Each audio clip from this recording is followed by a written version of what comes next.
How to turn off instant booking on Airbnb. Welcome to the channel and let's start with the video. You can do the same process from your PC or your Airbnb applications. Right here, I've opened up a browser and search for Airbnb. If you are doing the same process, just tap on Airbnb web from your mobile device or your PC. You'll find various of listing right here in your home page. Now to turn off your instant booking, you have to tap on the filter settings. Scroll down until you see the option of booking settings. At the bottom, you will see instant booking. Instant booking will let you know about the listing without waiting for host approval.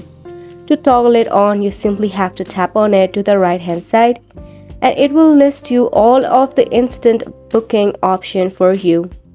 However, now if you want to turn it back off, the process is same. Tap on the filter option, scroll down until you see the option of booking options. There you will see your instant booking and turn it back off.